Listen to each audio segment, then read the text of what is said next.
Twist అదిరింది. రాజ్తోనే నిజం బయట పెట్టించిన కావ్య. ఆనందంలో అపర్ణ, అనామిక, కళ్యాణ్, ధాన్యలక్ష్మి. ఇంతకు ఏం జరిగింది? అసలు రాజ్తోనే కావ్య నిజం ఎలా బయట పెట్టించింది? మరి రాజు కావ్య ఏం చేస్తే రాజు నిజాన్ని బయట పెట్టాడు? అసలేం జరిగిందనేది వీడియోలో చూసి తెలుసుకునేద్దాం. బ్రహ్మముడి అప్కమింగ్ ఎపిసోడ్స్లో ఏం జరగబోతుందో ముందుగా తెలుసుకోవాలి అనుకుంటే వీడియోని లైక్ చేయండి, ఛానల్ని సబ్స్క్రైబ్ చేసుకోండి, పక్కనే ఉన్న బెల్ సింబల్లో ఆల్ పై క్లిక్ చేయండి. ఇలా చేయడం వల్ల అందరికంటే ముందుగా చూడవచ్చు. మొత్తం మీరు చూసుకున్నట్లయితే ఇంకా కావ్య ఎంతో ఆతృతగా వెన్నెల అనుకుని ఒకరి ఇంటికి వెళ్ళైతే వాళ్ళ మీద గొడవాడి మరీ తను వెన్నెల కాదన్న విషయం అయితే తెలుసుకుంటుంది. ఏంటిది, ఎలా జరిగింది? చాలా ఈజీగా నేను తెలుసుకున్నాననుకున్నానే, కానీ ఇదంతా ఇలా తారుమారవ్వడం ఏంటో నాకు అర్థం కావడం లేదు. నిజంగానే ఈయన నోటుకొచ్చిన పేరు చెప్పారా, లేక తన తల్లి పేరు నిజంగానే వెన్నెల? అసలు ఈయన ఏం చేస్తున్నారో, తనకు ఏం చెప్పాలనుకుంటున్నారో నాకేమీ అర్థం కావడం లేదు. నేను ఇలా ప్రయత్నం చేయడం కన్నా ఆయన నోటి వెంటే నిజాన్ని బయట పెట్టించాలి అని చెప్పి ఇంకా కావ్య అయితే అనుకుంటుంది. ఇంకా ఇంటిలో గొడవ మొత్తం జరిగిపోయిన తర్వాత అప్పు, కళ్యాణ్ ఇద్దరూ స్నేహంగానే మాట్లాడారని, మీరు ఎన్ని గొడవలు చేసినా ఏం చేసినా కానీ అప్పుని నేను మర్చిపోను, అప్పు నా ఫ్రెండ్ మాత్రమే, మీరు ఎన్ని ఊహించుకున్నా మీ ఇష్టం అని చెప్పి ఇంకా ధాన్యలక్ష్మికి, అనామికకు గట్టిగానే వార్నింగ్ ఇస్తాడు కళ్యాణ్. ఇంకా కనకానికి కూడా క్షమాపణ చెప్పి అక్కడి నుంచి పంపించేస్తాడు. ఇంకా కళ్యాణ్ బాధపడుతూ ఉండగా ఇంకా అప్పుడే అక్కడికైతే కావ్య వస్తుంది. ఏంటి కవి గారు అని చెప్పాను కానీ, ఎందుకు వదిన, నాది అప్పుది మంచి స్నేహం అయితే వీళ్ళెందుకు తప్పుగా అర్థం చేసుకుంటున్నారు? నా స్నేహితుడికి బాధ కలిగితే, నా స్నేహితుడిని ఒకడు అవమానిస్తే నేను వాడి మీద రియాక్ట్ కానా? ఆ ప్లేస్లో అబ్బాయి ఉంటే అంతలా పట్టించుకోరు, అమ్మాయి అని ఉండడం వల్లేనా అంతలా పట్టించుకుంటున్నారు అని చెప్పనేసరికి ఇంకా కావ్య అయితే ఆలోచిస్తూ ఉంటుంది. అది కాదు కవి గారు, ఒక్కసారి నేను చెప్పేది వినండి. ఎందుకు పదే పదే మా ఇంటికి వెళ్ళి అప్పుని అందరినీ కూడా తక్కువ చేసి మాట్లాడేటట్టు చేస్తారు? దయచేసి వీలైనంత దూరంగానే, అప్పుకి దూరంగా ఉండడమే మంచిది అని చెప్పి ఇంకా కావ్య చెప్పేసరికి, సర్లే కానీ వదిన, ఈ గొడవలు ఎప్పుడు ఉండేవే కానీ నువ్వు వెన్నెల అనుకుంటూ వెళ్ళావు కదా, స్కూల్కి కూడా వెళ్ళావు, అక్కడ ఏం జరిగింది అనగానే, ఏం జరగడం ఏముందిలేండి, వెన్నెల అడ్రస్కి వెళ్ళి ఆవిడెవరో సావిత్రి అంట, ఆవిడనో చెడామడ తిట్టేశాను, చివరాఖరికి ఆవిడ వెన్నెల కాదని సావిత్రి అన్న విషయం బయటపడింది. ఏం చేస్తానో క్షమాపణ చెప్పి తలదించుకుని బయటకు వచ్చానని చెప్పాను కానీ, ఏంటి వదిన, నువ్వు ఎక్కడికి వెళ్ళినా ఎలా జరుగుతుంది ఏంటని చెప్పాను కానీ, లేదు కవి గారు, మనం నిజాన్ని వెతుక్కుంటూ వెళ్ళడం కాదు, మీ అన్నయ్య నోటి వెంటే నిజాన్ని బయట పెట్టించాలి అని చెప్పాను కానీ, ఏం చేద్దాం మరి అని చెప్పాను కానీ, అప్పుడు మీ అన్నయ్య క్లాస్మేట్స్లో ఎవరైనా తెలిసిన వాళ్ళు ఉన్నారా అని చెప్పాను కానీ, అది మొన్న మధ్యన నాకు ఒక అమ్మాయి కనిపించింది, అన్నయ్య గురించి అడిగింది అని చెప్పాను కానీ, ఎవరు తను, నీకేమన్నా తెలుసా, వెళ్దాం ఒకసారి అని చెప్పాను కానీ, సరే వదిన, రేపు ఉదయం ఒకసారి వెళ్ళి కలిసి వద్దామని చెప్పి కళ్యాణ్ అయితే చెప్తాడు. మరుసటి రోజు ఉదయాన్నే కావ్య, కళ్యాణ్ ఇద్దరు కూడా బయటికి వెళ్తారు. ఇంకా అక్కడికి వెళ్ళేసరికి తనైతే చాలా ఆతృతగానే, రాజు ఎలా ఉన్నాడు, రాజు బాగున్నాడా అని చెప్పాను కానీ, మీకు ఆయనంటే ఇష్టమా ఏంటని చెప్పాను కానీ, మా క్లాసులో రాజే ఫస్ట్, రాజుని ఇష్టపడిన వాళ్ళంటూ ఎవరుంటారని చెప్పాను కానీ, ఈరోజు నీ దగ్గరికి రావడానికి ఒక రీజన్ ఉంది, మాకు హెల్ప్ చేస్తావని చెప్పనేసరికి, ఏం హెల్ప్ కావాలి, రాజు భారీగా మీకు నేను ఎటువంటి హెల్ప్ అయినా చేయగలను, చెప్పండి, రాజు భారీకి హెల్ప్ చేస్తే రాజుకు చేసినంత ఫలితం దక్కుతుంది కదా అని చెప్పనగానే, అది అని చెప్పనేసరికి ఇంకా కావ్య అయితే జరిగిన విషయం అంతా చెప్తుంది. అంత పని జరిగిందా, నిజంగా రాజు అలాంటి వాడు కాదు అని చెప్పాను కానీ, నాకు తెలుసండి నా భర్త అలాంటి తప్పు చేసేవాడు కాదని, కానీ బిడ్డను తీసుకొచ్చి ఇలా చెప్పడం వల్ల ఇంట్లో వాళ్ళందరి ముందు ఆయన తలదించుకుంటున్నారు, అది నేను చూసి తట్టుకోలేకపోతున్నాను అనగానే, భర్తకు అవమానం జరిగితే నీకే అవమానం జరుగుతున్నట్టుగా ఎంతలా ఫీల్ అవుతున్నా కావ్య, నీకులాంటి ఆవిడ రాజుకి దొరకడం చాలా అదృష్టం. సరే, నేను సహాయం చేస్తాను. మరి మీకు చిన్నప్పుడు మీ 10th క్లాస్లో జరిగిన విషయాలు ఏమైనా గుర్తున్నాయనగానే, ఎందుకు గుర్తులేదు, అన్నీ గుర్తున్నాయి అని చెప్పి ఇంకా ఆవిడైతే చెప్తుంది.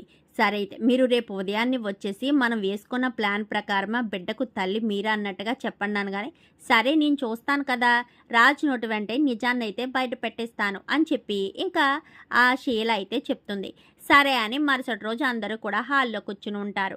ఇంకా కావ్య ఇటు కళ్యాణ్ ఇద్దరు కూడా చూస్తూ ఉంటారు. ఎప్పుడెప్పుడు తను ఇంటికి వస్తుందా అని ఎదురు చూస్తూ ఉంటారు.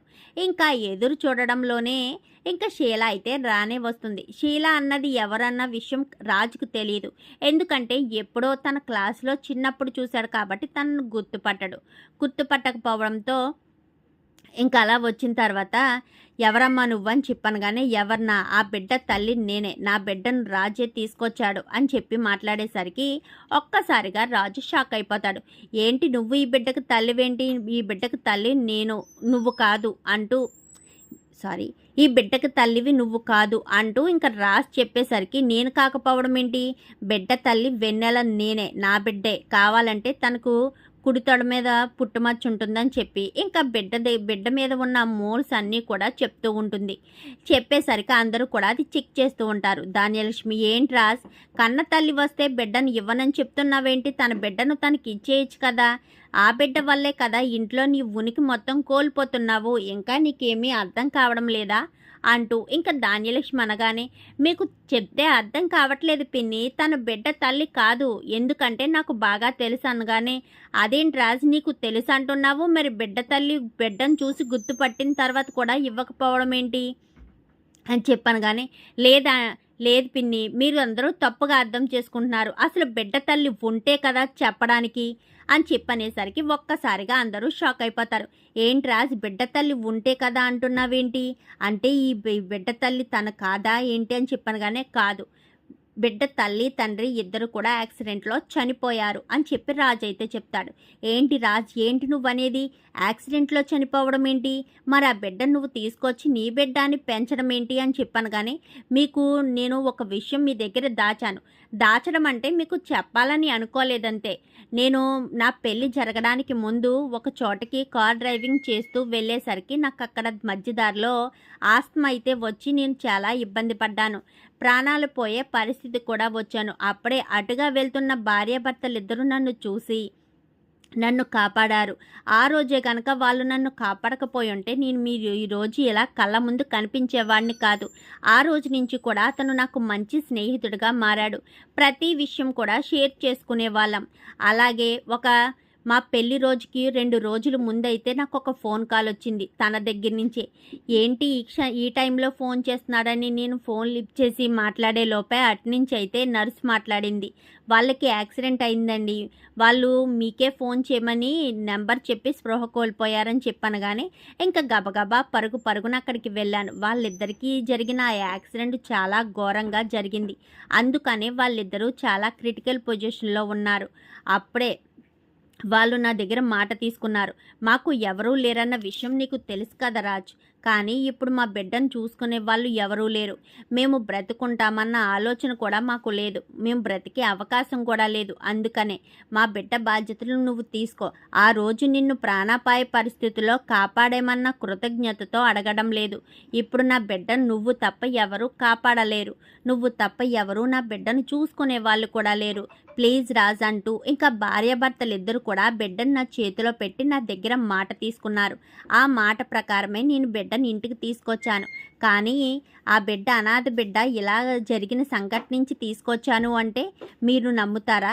నమ్మకపోగా ఆ బిడ్డను అనాథాశ్రమంలో జాయిన్ చేయమని చెప్తారు. అలా జాయిన్ చేయడం నాకు ఇష్టం లేకే నా బిడ్డ నా రక్తం అని చెప్పి ఇంట్లోకి తీసుకొచ్చాను. కానీ ఇప్పుడు ఈ అమ్మాయి ఎవరో నాకు తెలీదు, బిడ్డ తల్లి అంటూ వస్తే ఈ అమ్మాయికి ఈ బిడ్డను ఎందుకు ఇచ్చేస్తాను అంటూ రాజ్ చెప్పేసరికి ఈ విషయం నీ నోటంట చెప్పించడానికే రాజ్ నేను వచ్చాను, నేను మీ క్లాస్మేట్ వెన్నెలను కాదు షీలాని అని చెప్పి ఇంకా తనైతే నువ్వు అనుకున్న నిజం బయటకు వచ్చింది కదా కావ్య అంటూ ఇంకా తను థ్యాంక్స్ చెప్పి అక్కడి నుంచి వెళ్ళిపోతుంది.